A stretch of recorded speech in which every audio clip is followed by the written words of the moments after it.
예, 우리 이제 하나님 말씀, 우리 이사야 15장 1절 말씀 보시겠습니다. 우리 하나님 말씀, 구약성경 이사야 15장 1절 말씀입니다. 찾으신 줄 알고 봉독 드리겠습니다. 이사야 15장 1절 말씀입니다. 모압에 관한 경고라. 하룻밤에 모압 알이 망하여 황폐할 것이며 하룻밤에 모압 기르가 망하여 황폐할 것이라. 그들은 바잇과 디몬 산당에 올라가서 울며 모압은 느보와 메드바를 위하여 통곡하는도다. 그들이 각각 머리카락을 밀고 각각 수염을 깎았으며 거리에서는 굵은 배로 몸을 동였으며 지붕과 넓은 곳에서는 각기 애통하여 심히 울며 헤스본과 엘르알레는 부르짖으며 그들의 소리는 야하스에 들리리니 그러므로 모압의 군사들이 크게 부르짖으며 그들의 혼이 속에서 떠는도다. 4절까지 우선 봉독드렸습니다. 우리는 지금 이사야 말씀을 통해서 하나님이 심판하시되 유다를 반드시 언약대로 회복하시는 여호와 하나님이심을 우리가 확정해 가고 있습니다. 이 말씀은 장차 오실 우리 대신 율법의 저주를 받아 십자가에서 온전히 허물어지시고 심판받으심으로 우리 언약 백성들의 죄를 온전히 사해 주시고 3일 만에 부활하심으로 우리를 의롭다 하시는 예수 그리스도를 지향하고 있습니다. 언약하고 있는 말씀입니다. 우리 이제 이사야 말씀 앞부분을 지금 살피고 있는데 이사야 앞부분 1장부터 39장까지가 이제 심판에 대한 메시지고 40장부터 66장 마지막까지가 이제 회복에 대한 메시지입니다. 우선 큰 틀을 우리가 좀 이해하고 이제 이 부분을 살피는데 우리 1장부터 이제 앞부분 12장까지는 이제 유다에 대한 심판이었습니다. 유다는 심판하지만 반드시 남은 자는 하나님께 돌아오게 하신다. 그 절망 같은 심판 그 속에서도 하나님의 한 줄기 희망의 빛을 소망의 빛을 남겨둔 것을 우리가 확인할 수가 있습니다. 그러니까 유다에 대한 심판은 징계적 의미를 가지고 있기 때문에 사랑의 심판입니다. 이걸 우리가 꼭 기억해야 이제 예수 그리스도 안에서 그게 성취가 되고 그것이 그리스도의 지체인 우리들에게 사랑의 징계로 무섭게 다가올 때가 있지만 그것이 결국은 하나님의 사랑의 확정이었다. 무너뜨리시는 사건이 사랑이었다는 그 역설을 우리가 이사야에 대해서 확인할 수가 있습니다. 그런 다음 우리가 지금 살펴가는 맥락은 우리 지난 시간부터 이제 열방에 대한 심판입니다. 열방, 조그마한 유다를 둘러싸고 있는 그 강대한 나라들이 있습니다. 강대한 나라들, 그 수많은 강대한 나라들을 하나하나 거론하면서 하나님께서 썰어버리겠다, 심판하겠다. 내 백성들을 괴롭히고 내 백성들을 진노의 몽둥이로서 아수르, 바벨론 뭐 이런 등등등등 이제 계속 오늘은 이제 모압 이제 계속 이어지는데 이 말씀이 13장부터 23장까지 길게 나옵니다. 자, 이런 이제 반복적인 열방에 대한 심판의 내용, 여러 나라들에 대한 심판입니다. 이런 것을 읽을 때 우리가 이 진리의 묘미를 자칫하면 잊어버릴 수가 있죠. 이방 나라 우리가 잘 알지도 못하는 이방 나라들 이제 오늘 모압 나오고 그다음 다메섹 나오고 그다음에 애굽 나오면서 계속 열방들을 하나님께서 이제 진노하고 심판해 버리겠다. 완전히 황폐하게 아주 세워지지 않도록 멸망시키겠다. 뭐 이런 내용입니다. 그게 우리하고 어떤 의미를 가질까? 우리가 어떤 신학적 혹은 복음적 의미를 가질까? 이게 이제 궁금한 내용인 거죠. 이걸 우리가 왜 읽어야 되느냐는 거죠. 오늘 이제 모압 나오고 다메섹 계속 나오는데 옛날을 정말 태고적 이야기처럼 이제 들려오기 때문에 이사야서를 읽기가 그리 쉽지는 않는 거죠. 이사야서 전체가 어떤 의미고 어떤 복음을 가르쳐주고 있고 이런 것을 복음적인 기준과 해석의 원칙을 확실하게 정리를 하지 않으면 그냥 계속 모압을 하나님께서 멸망시키겠다. 다윗을 멸망시키겠다. 이제 애굽을 썰어버리겠다. 뭐 이런 내용으로 계속 이어집니다. 이게 얼마나 놀라운 하나님의 긍휼과 자비의 표현인가는 해석이 필요한 거죠. 그래서 우리가 오늘 열방에 대한 심판인데 오늘 본문 그 15장 1절이 모압에 대한 경고라 이렇게 되어 있는데 우리 지난 시간 내용은 이제 열방, 여러 이방 나라들 이런 뜻인데 우리 처음에 바벨론이 나왔고 아수르가 나오고 이제 오늘 모압이 나오고 이제 등등등등 다메섹이 나오고 이렇게 이제 계속 나타납니다. 이건 뭐 시간 역사 순서는 아닙니다. 아수르가 먼저 망하고 바벨론이 나중에 망하지만 그 이사야 기자는 뭐 사복음서도 마찬가지입니다. 예수님의 행적을 그대로 시간 순서로 하지 않습니다. 하나님을 자기 계시를 하는데 가장 좋은 순서로 막 하나님이 배치를 해버립니다.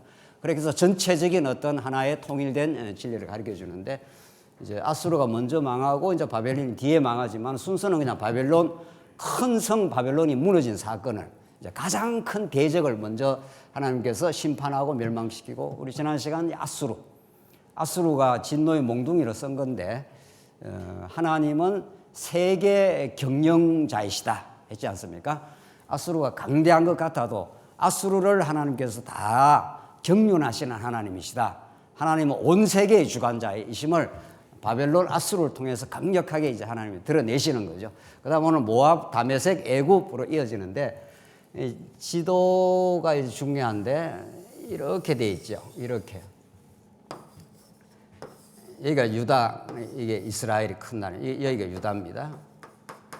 유다 하나, 요거 작은 하나님의 자기 백성, 작은 세력입니다. 보기에는, 세상에서 보기에는.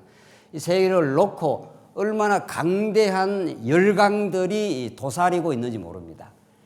이 지도를 보면 이게 위에 아수르가 있고, 이 아수르를 잡아삼키는 더 큰 나라, 이제 바벨론이 있고, 그러니까 바벨론 하나님께서 내가 심판하겠다. 그다음 아수르도 내가 심판하여 내가 세계 경영자임을 보여주시겠다. 오늘 이제 모압입니다. 이 모압은 이스라엘 백성들이 이게 애굽에서 나와서 이 땅을 통과하려고 그럴 때 아주 괴롭힌 백성들입니다. 전쟁을 해서 모압을 물리쳤지 않습니까? 이 길을 안 열어줍니다. 좀 길을 열어달라. 우리는 지나가면서 물도 공짜로 안 마시겠다. 다 했는데도 모압이 딱 틀어막고 이스라엘 백성들을 괴롭힌 백성들입니다. 다메섹이 여기 있습니다. 다메섹이 아람의 수도인데 다메섹. 그 다음 여 밑에 강대국이 애굽입니다. 애굽. 요 조그마한 하나 나라를 싸고 뺑뺑 둘러져 있습니다. 옆에 나중에는 이제 블레셋도 있고 뭐 여러 나라가 있습니다만은 여기 우선 이렇게만 보더라도 하나님의 통치 경륜이 어떻게 이루어진다는 걸 알 수가 있습니다. 우리가 인간적인 생각 같으면 하나님이 사랑하는 유다 백성을 좀 크게 바벨론처럼 만들어 놓고 다른 나라를 좀 작게 만들어서 어려움이 좀 없도록 그렇게 해야 될 것 같은데 뺑뺑 둘러져 있습니다. 어디에도 살 길이 없습니다. 어디로, 그러니까 유다가 우리 이미 앞에서 확인한 대로 유다 아하스 왕이 북이스라엘과 아람이 연합해갖고 쳐들어왔지 않습니까? 쳐들어왔을 때 유다가 하나님이 안 보이는 거죠. 아하스 왕이 하나님이 안 보입니다. 그래서 이사야는 하늘의 그 이상, 하늘의 비전을 계시의 말씀을 주는 건데 그게 하나님이 보좌에 앉아서 우주를 지금 통치하고 계시는 보좌에 앉으신 분이다. 이게 이사야가 보좌에 앉으신 여호와 하나님을 만나갖고 거꾸러지는 장면이죠. 이게 이사야 6장에 이사야가 소명받는 장면입니다. 이런 말씀이 이사야서에 쾅쾅 드러나고 있죠. 우리에게도 똑같은 원리로 지금 드러나고 있죠. 보좌에 앉아서 우주를 경륜하시고 성전을 통해서 남유다를 지키고 보호하시는 하나님. 그러니까 아무리 열강들이 강대국이 강해서 이들이 다 연합전선으로 달라들어도 유다를 못 무너뜨립니다. 이게 그래서 아하스 왕 시대 때 다윗의 집이 무너지지 않는다. 다윗의 집 하는 거에 딱 나오지 않습니까? 하나님이 다윗 언약이 있기 때문에 아하스가 하나님을 조롱을 하고 그 뒷배가 있었지 않습니까? 그러니까 인간이 믿을 만한 곳이 있기 때문에 사는 겁니다. 아하스가 믿을 만한 곳이 어디였습니까? 어디죠? 아수르입니다. 아수르. 너희들이 쳐들어와도 내가 아수르한테 구원을 요청을 하면 아수르가 우리를 도와줄 것이다. 이렇게 해서 믿을 만한 것이 있기 때문에 탁 힘을 쓰는 겁니다. 예, 그걸 내가 무너뜨리겠다 이런 뜻입니다. 너희가 의지하는 것을 내가 하나님 무너뜨리겠다. 그래서 진짜 의지할 대상은 이 모두를 주관하시는, 칠판이 너무 작아서 큰일이네요. 칠판이 더 커야 되는데 이 모두를 경륜하시는 이제 하나님 여호와가 계신 거죠. 이 모두를 경륜하시는. 그러니까 이분을 바라보고 이분을 믿을 때 아무리 아수르가 크고 바벨론이 커도 다윗의 집을 하나님이 작정해 놓고 무너지지 않는다. 이게 하나님께서 이사야를 통해 주시는 말씀입니다. 처녀가 잉태하여 아들을 낳으리니 다윗의 집에 그 왕위가 영원히 견고하게 해 주시겠다. 계속 다윗 언약을 거론하면서 이 나라가 아주 풍전등화처럼 아주 훅 불어버리면 완전 꺼질 듯한 그런 풍전등화, 바람 앞에 서 있는 그런 간달간달하는 그런 위기의 상황에서도 이사야는 너희들 한번 무너진다 이런 거죠. 우상을 의지하는 너희들을 내가 심판해버리겠다. 한번 무너뜨리고 황폐한 자리에서 내가 세우겠다 이런 뜻입니다. 완전히 무너뜨리고 나서 하나님이 다시 너희들을 사랑하사 너희를 세워주신다. 이게 이제 이 전체 그 흐름입니다. 13장이 23장이 우리 지난 시간 바벨론, 아수르, 오늘 모압, 다메섹, 애굽 이렇게 쾅쾅쾅쾅 무너면서 내 백성들을 괴롭힌 너희들을 내가 백성들의 그 어려움을 신원해 주겠다. 그 원한을 다 풀어주시는 자비의 하나님이다 하는 게 보여주는 거죠. 그러니까 모압의 이 심판 속에 하나님의 절절한 사랑이 담겨 있다는 걸 확인할 수 있습니다. 그래서 1절로 4절까지가 모압의 그 멸망, 황폐의 모습이었습니다. 그 조금만 읽고 1절 하룻밤에 모압 아리, 모압의 수도인데 아리 도시 이름입니다. 망하여 황폐할 것이며 하룻밤에 모압 기르가 망하여 어떻게 된다고 했습니까? 황폐하게 된다. 아주 강한 모압이었는데 이스라엘 백성들을 딱 막아선 모압이었습니다. 그들을 하나님께서 허물어 버리겠다. 2절 그들은 바잇과 디몬 산당에 전부 다 그들이 섬기는 우상 산당입니다. 올라가서 울며 모압은 너부와 메드바를 위하여 통곡하는도다. 그들이 각각 머리카락을 밀고 각각 수염을 깎았으며 이 통곡하고 슬픔의 모습, 강대에서 희희낙낙하던 그들이 이제 통곡의 시간이 온다. 다 무너진다. 5절 내 마음이 모압을 위하여 부르짖는도다. 그 피난민들은 소알과 에글롯 실리시아까지 이르고 울며 계속 통곡의 장면이죠. 루힛 비탈길에 올라가며 호로나임 길에서 패망을 울부짖으니 무너지지 않을 것 같은 강한 모압이었는데 패망을 울부짖고 6절 니므림 물이 마르고 풀이 시들었으며 연한 풀이 말라 청청한 것이 없음이로다. 이게 하나의 다 비유입니다. 그러니까 나라가 강건하면은 그 수풀이 아주 청청해서 싱싱한 기운이 올라와야 되는데 풀이 다 시들고 물이 마르고 청청한 것이 없으니 그 나라의 기운이 구군이 다 사해져 버렸다. 그런 뜻입니다. 9절 한번 가봅시다. 디몬 물에는 피가 가득함이로다. 그럴지라도 내가 디몬에 재앙을 더 내리되 모압의 도피한 자와 그 땅에 남은 자에게 사자를 보내라. 피가 가득하니까 그냥 피바다가 되는 겁니다. 모압이 다 황폐하고 무너져 나간다 하는 모압의 멸망에 대한 심판을 통한 멸망 모습이죠. 16장 계속 이어집니다. 너는 이 땅 통치자에게 어린 양들을 들이대 셀라에서부터 광야를 지나 딸 시온산으로 보낼지니라. 그러니까 너희들이 살 길은 유다한테 가야 된다. 남유다한테 이 땅 통치자 유다왕을 상징하는데 그 중간에 셀라에서부터 광야를 지나 딸 시온산으로 보낼지니라. 요 시온산이 유다를 다른 말로 시온이라 그럽니다. 이제 이사야에는 계속 시온에 대한 메시지가 나옵니다. 시온에서 율법이 나오고 시온이 이 땅의 소망이라는 그 메시지가 계속 나옵니다. 이 시온이 장차 오실 우리 하나님 나라 교회를 이제 상징합니다. 자, 그래서 이제 이 시온으로 가야 산다 하는 그 이야기가 나옵니다. 14절 가장 높은 2절 모압의 딸들은 아르논 나루에서 떠다니는 새 같고 보금자리에서 흩어진 새 새끼에 같을 것이라. 너는 방도를 베풀며 공의로 판결하며 대낮에 밤같이 그늘을 지으며 쫓겨난 자들을 숨기며 도망한 자들을 발각하게 하지 말며 나의 쫓겨난 자들이 너와 함께 있게 하되 너 모압은 멸절하는 자 앞에서 그들에게 피할 곳이 되라. 대저 토색하는 자가 망하였고 멸절하는 자가 그쳤고 압제하는 자가 이 땅에서 멸절하였으며 모압 너가 좀 이제 피난처가 좀 돼주라 이러면서 진짜 피난처는 5절 다윗의 장막에 나오지 않습니까? 곳곳에 유다가 망하는 시점 혹은 이방이 망하는 시점 둘 다 망합니다. 양쪽 다 심판을 받는데 이방은 아주 망하죠. 그러나 유다는 망해도 살아납니다. 예수님 십자가에서 허물어져도 3일 만에 부활을 상징하는 건데 이렇게 모압의 심판 속에 지금 모압의 심판 장면 속에 뜬금없이 다윗이 등장을 합니다. 다윗의 그 내용이 그러니까 이게 좀 밸런스가 안 맞는 것 같단 말이죠. 그렇죠? 우선 읽어 나가면은 모압 심판한다, 다메섹 심판한다, 애굽 심판한다, 이 이방 열방들을 하나님이 다 심판한다는 메시지 속에 오늘 5절 같은 말씀이 싹싹 끼어들어 있는 거죠. 이게 이제 우리 1장에서 12장까지 유다를 하나님께서 무섭게 심판하지 않습니까? 너희가 소돔 고모라처럼 내가 허물어 버리겠다. 너희가 의지하는 우상들을 내가 제거시켜 버리겠다. 이러면서 굉장히 무서운 톤으로 하나님이 심판을 말하면서도 언제나 이새의 줄기에서 싹이 나고 이런 식으로 무섭게 심판의 모습이 등장하는 것 같아도 그죠? 어머니가 매를 한번 딱 들었다 말이죠. 매를 들면은 작은 아이가 항복할 때까지 때리는 거죠. 왜냐하면 이거 그냥 설 때려 놓으면은 또 올라타니까 말이에요. 엄마 아빠를 계속 올라타니까.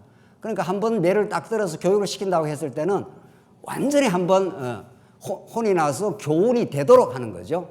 하나님께서 그렇게 하시는 거죠. 그렇게 하면서 소망의 메시지가 언제나 들어요. 그러니까 오히려 매가 아주 강하게 드러날수록 하나님의 싸매심의 긍휼과 자비가 더 놀랍게 드러나는 거죠. 하나님은 그러신 분이죠. 공의를 하나님 베푸시고 사랑을 베풀기 때문에 공의적 사랑인 거죠. 그냥 오냐 해준다고 이 사랑이 안 되는 거죠. 그럼 버릇만 나빠지는 거라는 거죠, 애기가. 자, 그러니까 하나님께서 모압을 강렬하게 이제 무섭게 황폐하게 만들어 버리겠다. 지금 그랬지 않습니까? 그러고 나서 5절에 다윗의 장막에 인자함으로 왕위가 굳게 설 것이요. 이런 말씀이 끼어 들어가 있습니다. 모압은 내가 완전히 황폐할 지경으로 통곡하도록 내가 너희들을 괴롭힌 모압. 얼마나 이스라엘 백성들에게 시원한 메시지입니까? 우리를 괴롭히고 길을 가로막고 힘들게 하고 이런데 그걸 썰어버리겠다는 거죠. 그런 다음에 하나님이 다윗의 장막에 인자함으로 왕위가 굳게 설 것이요. 이 중요한 표현입니다. 인자함으로 하나님의 그 사랑으로 인자한 사랑으로 왕위가 굳게 된다는 겁니다. 이 세상 나라 이 지금 열거하는 바벨론, 아수르, 모압 등등등등 이게 애굽 이 모든 나라는 인자함으로 세워지는 나라가 아닌 거죠. 하나님의 사랑으로 세워지는 나라가 아닙니다. 이들은 진짜 힘의 원리로 세워지는 나라입니다. 이 나라들은. 얼마나 바벨론이 강대하고 아수르가 잔인한 나라입니다. 아주 막 가죽을 다 벗겨갔다는 거 아닙니까? 바벨론을 데려갈 때도 아주 굴비 엮어가듯이 그냥 끌고 갔습니다. 바벨론에 의해서 시드기야의 두 눈이 뽑히고 그 현장에서 자식을 죽여버립니다. 그러니까 다시는 나라를 복구할 수 있는 그 의지를 박탈시켜 버리는 거죠. 바벨론이 이 정도로 잔인하고 흉폭합니다. 실제로 그랬습니다. 실제로. 그러니까 유다가 다시는 반란의 기미 자체 없도록 뭐 옛날에 그 이조 시대 때인가 무슨 뭐 그런 거 있지 않습니까? 뭐라 그러죠? 반란의 조짐을 뭐라 그럽니까? 예? 모반하는 거, 영모의 그 기미만 보였다 하면 어떻게 해버리죠? 아예 그 영모한 가족의 3족을 친척 뭐 8촌까지 다 썰어버립니다. 왜 그렇게 합니까? 아예 반란의 그 낌새도 못하도록 그렇게 만들어버립니다. 이게 무서운 나라입니다. 이게 아주 힘의 원리가 작동하는 나라입니다.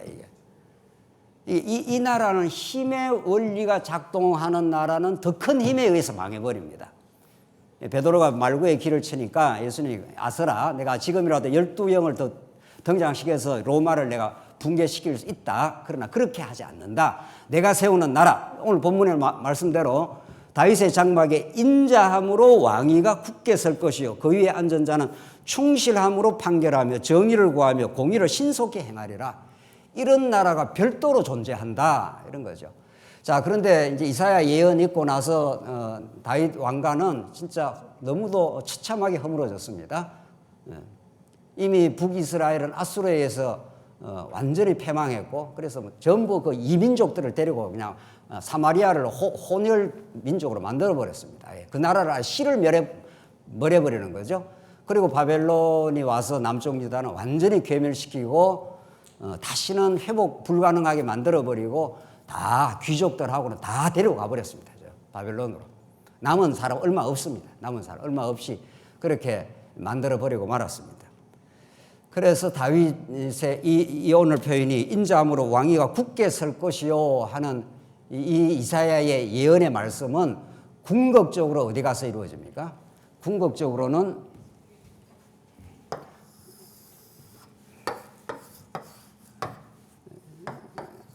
아브라함, 모세, 다윗 세 언약이 있습니다. 이렇게 하나님께서 아브라함에게 이루시는 하나님 나라에 관한 언약이 있습니다. 이스라엘 나라가 강건하게 세워집니다. 이스라엘이 잘해서 세워진 게 아닙니다. 모세 시대 때 얼마나 원망하고 불평했는지 모릅니다. 그러나 하나님께서 모세를 통해서 내가 제사장 나라로 내가 세워준다. 제사를 통해서 너희들의 그 허무하고 허탄한 죄악을 다 내가 용서해서 나라를 세워주겠다. 그래서 진짜 세워줬습니다. 다윗 시대 때. 그리고 다윗 언약에 와서 이 나라 네가 다윗이 얼마나 기특하게 하나님의 성전을 지어 드리려고 했지 않습니까? 인간이 자기 열심으로 짓는 성전 하나님이 딱 거부해 버립니다. 그러니까 기특한 마음은 좋지만 네 능력으로 지으면 이게 다윗 성전이 안 되겠냐 이거죠. 그래서 그걸 딱 거부하고 하나님이 내가 네 아들을 통해서 내가 성전을 짓게 해주겠다. 그리고 이 나라가 영원히 망하지 않는 내 왕위가 영원하게 되겠다고 하나님께서 약속을 했습니다.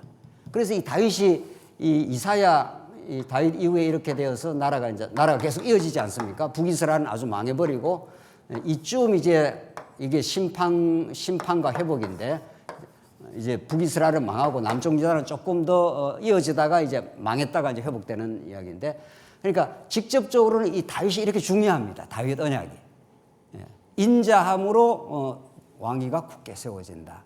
이 나라는 힘으로 세워지는 나라가 아니라 세속적인 힘이 모인다고 나라가 세워지는 나라가 아니라 이건 하나님이 아브라함과 맺은 대로, 아브라함이 얼마나 갈대아 우리에서 아버지 우상 장사 섬기며 하나님을 섬기지 않았습니다. 전혀 하나님 모르는 백성에게 너희가 죄인 되었을 때, 너희가 연약할 때, 로마서 표현대로 말하면 그때 하나님이 찾아가셔서 사랑을 베풀어서 언약을 맺어줍니다. 그러니까 아무 조건 없이 사랑을 받은 겁니다.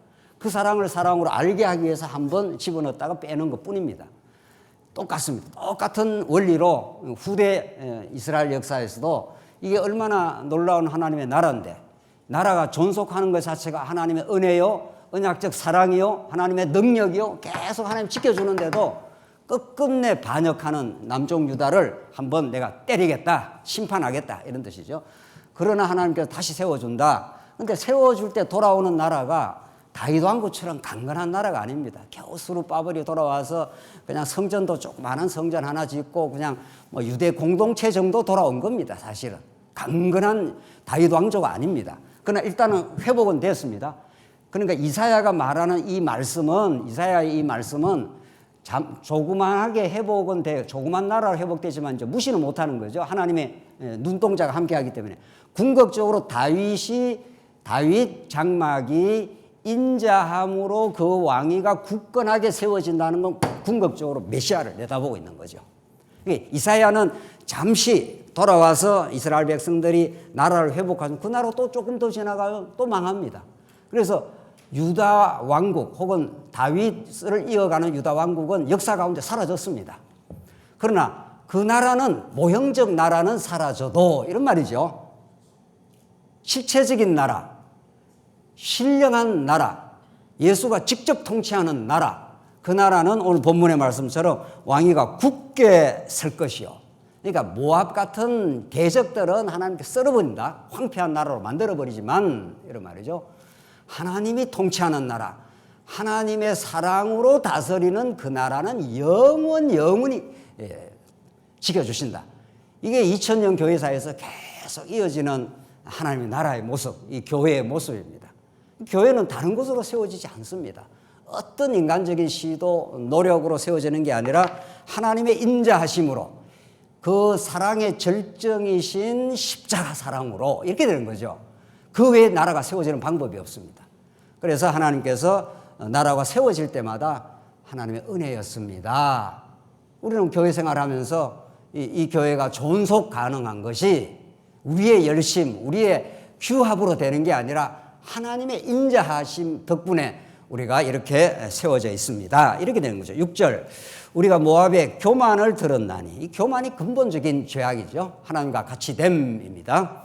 심히 교만하였도다. 그가 거만하며 교만하며 분노함도 들었거니와 그의 자랑이 헛되도다. 그러므로 모압이 모압을 위하여 통곡하되 다 통곡하며 길아렛의 금포도떡을 위하여 그들이 슬퍼하며 심히 근심하리니.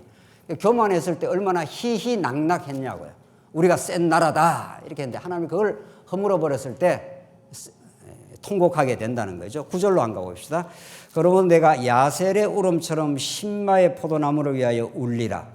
헤스본이여 엘르알레여 내 눈물로 너를 적시리니 너의 여름실과 내 농작물에 즐거운 소리가 그쳤습니다. 즐거움과 기쁨이 기름진 밭에서 떠나갔고 포도원에는 노래와 즐거운 소리가 없어지겠고 틀에는 포도를 밟는 사람이 없으리니 이는 내가 즐거운 소리를 그치게 하였습니다. 이게 하나님이 하시는 일입니다. 이게 모압을 향한 경고이기도 하지만 지금 계속 열방을 향한 심판과 경고지만 이게 궁극적으로 누구를 향한 경고입니까? 유다 백성을 향한 경고입니다. 그리고 하나님 택한 백성인 여러분과 저를 향한 경고의 메시지, 하나님의 자기 계신 거죠. 그러니까 하나님 없이 즐거워하는 것을 하나님께서 내가 썰어버리겠다 이런 뜻입니다. 하나님으로 참된 기쁨을 얻게 하시는 게 하나님의 궁극적 목적입니다. 그렇죠? 하나님 모든 역사의 질곡과 회복, 이 모든 역사는 시가스를 탄생시키는 현장이라고 우리가 늘 정리하고 있지 않습니까? 이 땅의 모든 역사는 역사 그 자체 안에 목적이 없습니다. 역사에서 뭐가 잘 된다, 역사에서 뭐가 안 된다, 여기에 모든 인생이 생을 걸지 않습니까? 성공해야 된다, 잘 살아야 된다, 여기에 모든 사람이 그 생의 에너지와 모든 비전을 걸고 그렇게 살아가지만 하나님의 역사 섭리의 목적은 시가서를 목적하고 있습니다. 시가서에 나타나는 하나님이 어떠신 분인가, 그 어떠신 분이라는 걸 알게 하는 것이 역사의 목적이에요. 그게 다른 거죠. 우리가 하나님의 말씀을 오늘도 이렇게 와서 말씀을 듣는 이유는 우리는 말씀 듣다가도 늘 현장에 들어가면 내가 선악 판단의 기준이 되어서 이건 아니고 저건 저렇게 돼야 된다, 그렇게 되는 것이 잘 되는 것이다 라고 거기에 전력 투구를 합니다. 우리가 이게 늘 하나님의 계시의 말씀을 잃어버리면 나타나는 현상입니다. 우리 모두가 그렇습니다. 모두가. 그러나 성경의 말씀은 역사 안에 역사의 목적이 없습니다. 역사를 창조하시고 역사를 주관하시는 하나님 안에 역사의 목적이 있습니다. 하나님 어떠신 분인가를 가르쳐 주시려고, 그래서 그 능력이 얼마나 크시고 그 사랑이 얼마나 큰지 역사를 주관하시는 분의 목적이 있지 않습니까? 그렇죠? 오늘 이사야서는 그걸 지금 가르쳐 주고 있습니다. 아수르가 워낙 크니까, 바벨론이 워낙 센 나라니까 아하스는 이 역사와 인생 속에 살 길은 아수르다 이렇게 생각한 거죠. 역사 내에서 목적을 찾는 거죠. 아수르가 크네 이렇게 된 거죠. 이게 언제나 우리가 비일비재하게 범하는 우리의 죄악이고 교만이고 어리석음입니다. 큰 걸 추구하는 것은 자기도 크고 싶다 이런 뜻입니다. 큰 걸 의지하는 건 자기도 크고 싶다 이런 뜻이에요. 얼마나 교만인지 모릅니다. 하나님 우리를 낮추어서 예수 안에서 세워주는 게 목적입니다. 인생의 목적은. 그래서 여러분과 저에게 삶이 빤한 날이 그렇게 많지 않습니다. 빤한 날이 그렇게 많습니까? 빤한 날이 무슨 말인지 잘 모르겠습니다. 형통한 날 말이죠. 그렇게 형통한 날 그렇게 많지 않습니다. 이 땅의 역사. 이 땅의 역사는 광야로 지어져 있기 때문에 뭐 하나 지나고 나면 뭐 피하면 뭐 만난다고 역사가 그렇게 간단하지 않습니다. 역사 내재의 목적이 있지 않습니다. 역사 초월의 목적이 있습니다. 왜냐? 하나님이 역사를 지금 경륜하시고 다스리시고 역사의 의미를 하나님이 부여하기 때문에 그렇습니다. 선지자 이사야는 하늘의 메시지를 받아가지고 이 역사 속에서 역사 안에서 살고자 하는 역사 안에서 피난처를 찾고자 하는 그들의 허탄한 시도를 밝혀내시고 피난처가 하나님 안에 있음을 궁극적으로 예수 안에 있음을 밝혀주는 게 이사야 말씀입니다. 이사야 복잡하고 어렵지 않습니다. 내용 자체는 이 말 좀 하는 것 같은데 그래서 즐거움이 하나님께 있음을 알게 하시려고 역사에서 눈물을 많이 빼는 겁니다. 왜 어떨 때 눈물이 나죠? 이 모압이 어떨 때 눈물이 납니까? 자기가 강하다고 생각했는데 그게 무너지니까 즐거운 소리가 사라지지 않습니까? 그러니까 예레미야 애가는 놀라운 복음입니다. 예레미야 애가는 남쪽 유다가 가장 비참하게 무너질 때 쓴 하나님의 계시의 말씀입니다. 애가니까 슬픔을 겪고 참된 기쁨을 얻습니다. 절대로 이 땅에 희낙락하는 법이 없습니다. 그냥 좋아라 하는 그런 법은 언약 백성에게는 없습니다. 불택한 자에는 희낙락하다가 지옥으로 가는 그런 일은 있을 수 있지만 택한 백성에게는 내가 의지하는 우상, 내가 의지하는 대상이 있지 않겠습니까? 재물이 되든 가정이 되든 뭐가 되든 그걸 하나님께서 제거를 시켜버리겠다. 그때 너희들이 한번 통곡을 하게 된다. 울게 된다. 예레미야 애가 이 땅이 어떻게 적막하여졌는고 예레미야 애가는 그렇게 시작을 합니다. 그러나 하나님의 본심은 별도로 있어서 너희들을 괴롭히는 게 본심이 아니다. 하나님 왜 우리를 괴롭히는 게 본심이겠냐 이렇게 말하는 거죠. 너를 내가 극진히 사랑해서 내게로 와서 기쁨을 찾게 하려고 내게로 돌아와서 내 품 안에서 참된 기쁨을 얻게 하려고 내가 너의 남편이다. 예레미야는 그렇게 말합니다. 내가 너의 남편이고 너는 내 사랑하는 아내야 이런 거죠. 어디 다른 남자한테 가서 기쁨을 얻으려고 해. 이 창기야 이 음부야 이렇게 막 아주 노골적으로 예레미야가 말하지 않습니까? 우리는 그런다 진짜 남편 여호와 하나님을 떠난 창기 같은 고멜 같은 그런 인생들이었지만 하나님께서 그들을 다시 때려서라도 돌아오게 해서 자기 본 남편 여호와 하나님 안에서 기쁨을 얻게. 이 오늘 본문이 그렇습니다. 기쁨을 내가 없애버리겠다. 너희가 세상 기쁨으로 즐거워하는 그 기쁨을 내가 썰어버리고 참된 기쁨을 내가 주겠다. 지금 그런 메시지예요. 13절 가보십시다.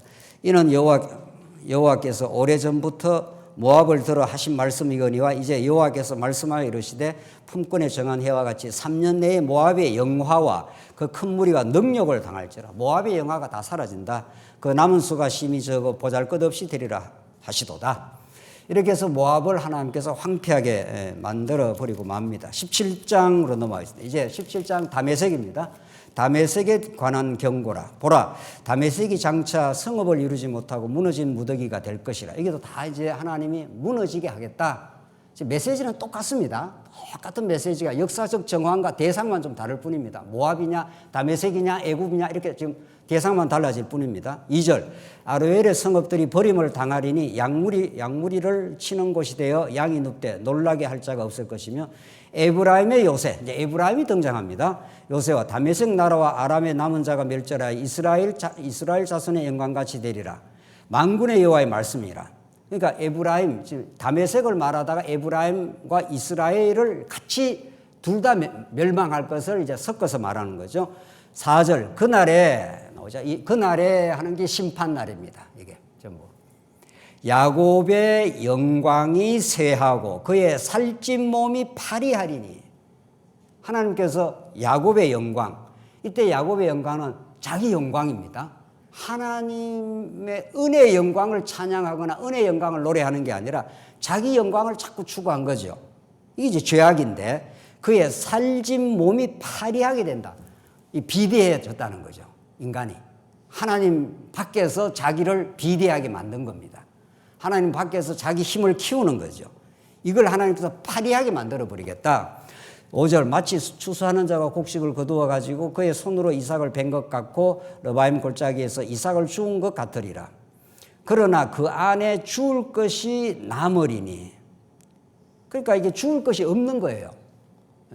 그 비대한 몸이 먹을 것이 있어야 되는데 줄 것이 없어요. 그런데 하나님이 그 가운데도 이스라엘에게는 이제 긍휼을 베풀어 준다는 건데, 그러나 했지 않습니까? 이스라엘이 영혼이 파리하게, 살찐 몸이 파리하게 만들어 버리는 그런 가운데서도, 그러나 이게 이제 복음이죠. 항상 내가 다 썰어버리지만 아주 망하게는 않는다. 그 안에 죽을 것이 남으리니 감람나무를 흔들 때 가장 높은 가지 꼭대기에 과일 3개가 남은 같겠고, 무성한 나무에 가장 먼 가지에 4-5개가 남은 같으리라. 이스라엘 하나님 여호와의 말씀이니라. 그래도 연명은 할 수 있도록 하나님께서 해 주시겠다. 하나님이 이스라엘에게는. 7절, 그날에 역시 심판날입니다. 사람이 자기를 지으신 이를 바라보겠고. 그날이 어떤 날입니까? 그러니까 야곱의 영광이 다 어떻게 해요? 쇠하고 살찐 몸이 파리해지고 겨우 죽을 것이 꼭대기에만 몇 개 이렇게 남아가지고, 여러분들 감나무 가을이 되면 막 밑에는 다 따고 꼭대기는 따기 어려우니까 이제 몇 개 이렇게 남은 거 있지 않습니까? 그거라도 남겨두겠다. 자, 이 표현이 참 하나님께서 멋있지 않아요? 그날이라는 건 다 다메섹은 아주 멸망시켜 버릴 것이고, 이스라엘도 같이 멸망시키는 그런 형국이 나타나지만, 그날이 되면 그 심판날에 사람이 자기를 지으신 이를 바라보겠으며, 그러니까 황폐하게 되고 나서라야 하나님을 바라본다는 겁니다. 내 주변에 내가 의지할 대상이 없구나. 내가 의지할 어떤 힘들이 진짜 내가 의지할 힘이 아니구나를 언제 깨닫습니까? 사람은 말로 못 깨닫습니다. 그래서 하나님께서 언약 말씀하시고 성취 과정에서 한번 무너뜨리는 과정이 꼭 필요한 거죠. 몸에 뜨끔하게 한번 다가와야 되는 거죠. 아무리 말로 해도 우리 아이들 못 알아듣습니다. 그래서 뜨끔하게 몸에 한번 체험 학습이 돼야 되는 거죠. 이론 학습을 아무리 시내산에서 해줘도 내가 제사장 나라 만들어주겠다, 내가 너희를 보호하겠다 이렇게 해도 이스라엘 백성들 40년 동안 말 안 듣습니다. 끝끝내 고집 피우고 끝끝내 반역하고 끝끝내 배도하고, 그래서 하나님께서 무너뜨리면서 세워갑니다. 하나님께서. 이게 성경 전체 언약 성취의 틀 속에 주어지는 심판과 회복입니다. 마할 살랄 하스바스가 그 아들이 하나 있었고, 스알 야숲, 진짜 이름도 어렵네요. 마할 살랄 하스바스. 이게 이제 이사야의 2 아들이 있었지 않습니까? 2 아들이 이사야서의 메시지를 압축한 내용입니다. 마할 살랄 하스바스는 노략이 속히 임한다, 심판이 속히 임한다는 뜻이고, 스알 야숲은 남은 자가 어떻게 한다고요? 돌아온다. 이 2 축을 가지고 이사야를 지금 말씀을 이끌어가고 있습니다. 노략이 임해서 유다도 무너지고 이방 열왕도 다 무너진다. 그러나 유다는 무너져도 하나님이 이사야서의 중요한 신학적 메시지, 하나님의 사랑받는 이스라엘은 남은 자로 만들어서 그들은 반드시 돌아오게 한다, 이거 아닙니까? 그러니까 그래서 하나님은 이 심판날에 사람이 자기를 지으신 이를 바라보겠고, 심판에서 완전히 무너졌을 때라야 주변에 의지할 자가 없어야, 이런 말이죠. 이렇게 만들어놨잖아요. 이 전부 대적들입니다. 이게 전부 이스라엘 백성들을 대적하고 쳐들어오고 공고하게 만드는 이 대적들입니다. 이 주변에 유다 편이 돼줄 사람이 없습니다. 돼줄 세력이 없습니다. 그러니까 하늘만 바라보게 만드는 거죠. 하나님의 사랑이 참 깊고 우리가 이해하기는 어렵습니다. 하나님 왜 우리를 이렇게 하십니까? 왜 우리가 어떻게 꼼짝할 수 없도록 이렇게 해버리십니까? 이런 우리가 항변, 하나님 앞에 선지자들도 많이 그렇게 하나님 앞에 토로를 많이 했습니다. 왜 이방 대적은 왜 저렇게 강하고 우리는 왜 이렇게 약해서 이렇게 어려움을 많이 겪어야 합니까? 저들은 살찌고 죽을 때 고통도 없고 그렇다고 그랬습니다. 시편의 말씀. 우리는 지질이 때로는 힘들기도 하고 빨리 뭐가 끝나지도 않고 그 속에 깊은 하나님의 사랑이 오늘 본문의 말씀대로 그날에 황폐한 그날에 의지할 거 없는 그 형편 속에 하나님을 바라보겠고 이런 거죠. 그의 눈이 이스라엘의 거룩하신 이를 뵙겠고 그때라야 거룩하신 이를 뵐 수가 있습니다. 죄인들이 하나님께 나가면 다 죽습니다. 그래서 하나님께서 어린 양의 피를 가지고 제사장의 피를 가지고라야 거룩한 존전에 지성소에 나아갈 수 있습니다. 죄악이 득실득실해서 내 힘으로 뭘 이루어 보겠다고 하면 하나님께 싹 피해버리는 거죠. 하나님께서 숨어 계신다 이렇게 말합니다. 해봐 한번 이렇게 되는 거죠. 하나님은 언제나 언약 백성을 사랑하는 방식이 심판을 통해 회복하시겠다. 시편 63편 한번 보겠습니다. 이 말씀을 시인이 얼마나 참 곡절하게 노래 부르는지 시편 68편 하나님이여 주는 나의 하나님이시라 68편 1절입니다. 내가 간절히 주를 찾되 물이 없어 마르고 어떤 땅입니까? 황폐한 땅입니다. 그러니까 물이 없으니까 얼마나 마르고 황폐하니까 목이 바짝바짝 타들어가는 거죠. 그러니까 내 힘으로는 살 수가 없습니다. 내 주변을 돌아봐도 내가 의지할 대상이 없습니다. 내가 의지할 대상을 하나님께 무너뜨려 버리지 않습니까? 아수르를 무너뜨려 버립니다. 아스가 의지했던 아수르를 하나님께 무너뜨려 버리니까 어떻게 살 길이 없는 거죠. 이걸 시적으로 이렇게 노래하고 있습니다. 내가 간절히 주를 찾되 우리 신앙생활은 라오디게아 교회 성도들처럼 뜨겁지도 않고 차갑지도 않고 미적지근한 걸 하나님이 가장 못 봅니다. 아예 자기를 떠나버리면 괜찮아요. 애인이 말이죠. 아예 떠나버리면 좀 슬프다고 끝나는데 이게 떠나지도 않아. 떠나지도 않고 바짝 붙지도 않아. 이런 애인이 있나요? 이게 제일 골치 아픈 대상이죠. 이스라엘 백성이 꼭 그렇습니다. 아예 애국부터 하나님이 싹 썰어버릴 터인데 떨어져 있는 것도 아니고 붙는 것도 아닌 이게 차갑지도 않고 뜨겁지도 않다 이랬습니다. 하나님 그걸 못 보시는 겁니다. 하나님은 아주 뜨거운 사랑의 용광로이기 때문에 너가 의지하는 너가 사랑하는 세상 것을 내가 무너뜨려 버리고 내게만 와서 내 안에서 즐거움을 찾도록 내 안에서 참된 기쁨을 노래하도록 찬양하도록 그래서 하나님은 물이 없어 마르고 황폐한 땅에서 내 영혼이 주를 갈망하며 간절히 주님만 바라보도록 이게 하나님이 하시는 질투의 하나님입니다. 하나님이 우리가 의지하고 우리가 사랑하는 대상을 자꾸 없애나가겠다는 겁니다. 심판하겠다는 거죠. 그 다음 보십시오. 내 육체가 주를 앙모하나이다. 바라고 사모한다. 앙모라는 게. 그래서 주님만 나의 영원한 사랑의 대상이십니다. 이게 찬송입니다. 찬송은 우리가 입으로 노래하는 게 아니라 우리 전 인격이 황폐한 곳에서 더 바라볼 수 없는 우리 주변을 아무리 봐도 소망 없이 만들어버리고 하나님이 주님만 앙모합니다. 그 다음 보십시오.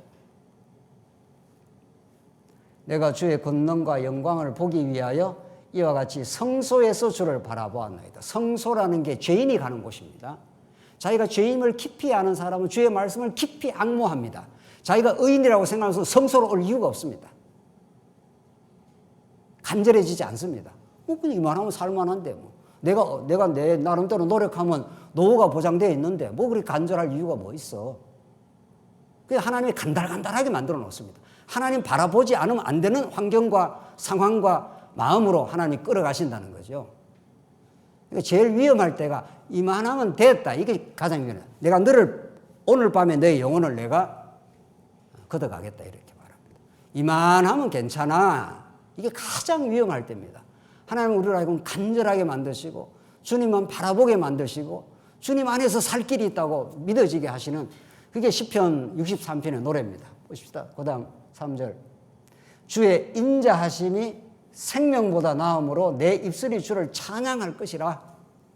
하나님의 사랑이 인자하심이 헤세드가 생명보다 내 생명보다 귀하다는 겁니다. 이 정도의 간절함 이걸 하나님이 만들어내시는 거죠. 이게 우리 안에서 나오지 않습니다. 우리는 형편이 조금만 좋으면 느슨해져 버립니다.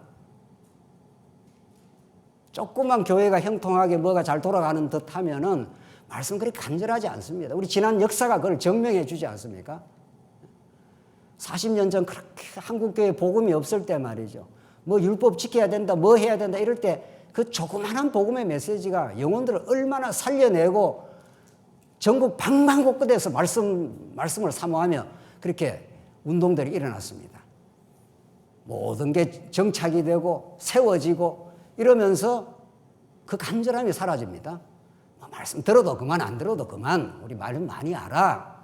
이쯤 되면 이제 크게 병이 든 겁니다. 크게 병이 든 겁니다. 하나님 그렇게 만들어 놓지 않습니다. 하나님 그런 상태로 뜨겁지도 않고 차갑지도 않고 가까이 붙는 것도 아니고 떨어지도 않은 그게 가장 골치 아픈 상태라는 거죠. 하나님이 다루기가 하나님 못 다루시는 건 하나도 없습니다만은 그러니까 하나님께서 아주 뜨겁게 만들어 버리려면은 미적지근한 그런 상태의 상황을 어렵게 만들어 버리는 거죠. 황폐하게 물이 없게 만들어 버리겠다. 한번 물 없이 한번 살 수 있나 없나 한번 보자 이렇게 하나님께서 하시는 거죠. 그래서 하나님이 그걸 깨닫고 돌아와서 주의 인자하심이 생명보다 나음으로 이게 포인트입니다. 주의 사랑이 내 생명보다 더 낫다. 인간은 다 자기 생명을 위해서 사는 건데 자기 육신의 생명을 위해서 일하고 노력하고 사람 만나고 다 자기 유익을 위해서 하는 건데 그거 다 허무한 것들이고 주의 인자하심이 우리 생명보다 더 낫습니다. 십자가가 우리의 영원한 사랑의 대상입니다.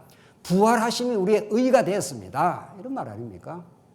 그리스도 외에 우리는 어떤 것도 우리의 영원한 가치가 없습니다. 하나님께서 그렇게 만들어 내시려고 교회 생활도 하고 가정 생활도 하고 직장 생활도 하고 역사 안에 목적이 없습니다. 십자가는 영원한 하나님의 경륜 속에 작정되어 있었고 영원한 사랑이 2000전에 확정이 되었고 성령이 오셔서 부활 성천하셔서 하늘 보좌에서 성령을 예수님이 보내주셔가지고 그 하늘 진리를 열어주시고 황폐한 이 땅에서 소망을 갖고 살게 하십니다.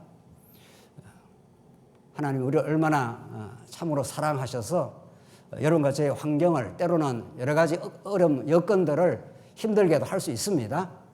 그러나 하나님은 그 속에 살아계시고 이사야 표현대로 그의 눈이 이스라엘의 거룩하신 이를 뵙겠고 자기 손으로 만든 제단을 바라보지 아니하며 자기 손으로 이제 제단 만들어 놨거든요. 전부.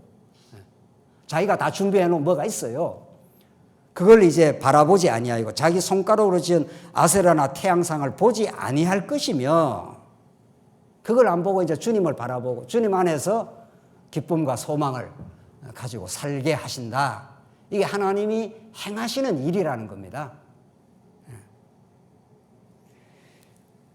그날에 그 견고한 성읍들이 옛적의 이스라엘 자손 앞에서 버림받은 숲풀 속의 처소와 작은 산 꼭대기의 처소 같아서 황폐하리니 계속 나오죠.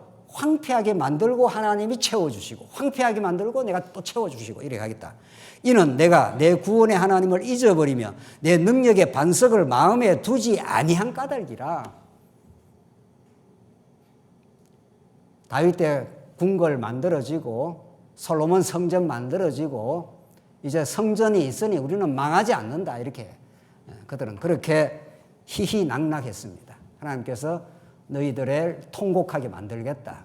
슬픔을 겪고 새 기쁨을 주겠다. 이게 새 언약입니다. 내가 예수를 보내어서 너희 안에 영원한 기쁨을 만들어 주겠다. 이게 이사야가 정언하는 그 시대에 열강들에 둘러싸여서 살 길 없는 유다. 하나님께서 열강 하나하나를 다 척결하시고 너희들도 내가 무너뜨려 버리겠지만 스알 야숲이 네 아들 이름처럼 내가 돌아오게 한다. 내가 너를 버릴 리가 없다. 눈동자처럼 내가 너를 지켜준다. 나는 너를 사랑한다. 나는 한번 언약 맺었기 때문에 인자함으로 이 다윗 왕국을 내가 세우고야 만다. 이런 이사야의 말씀은 지금 여러분과 저에게 생생합니다. 생생하게 우리의 영혼을 간절하게 만들고 도저히 주님 앞으로 가지 않으면 살 길 없구나. 그래서 하나님께서 심판이 복입니다. 징계가 복입니다. 우리가 의지하는 것들이 무너지는 것이 얼마나 하나님이 하나님 앞으로 우리를 끌어오게 하시는 사랑의 손길입니다. 조금 쉬었다 하시죠.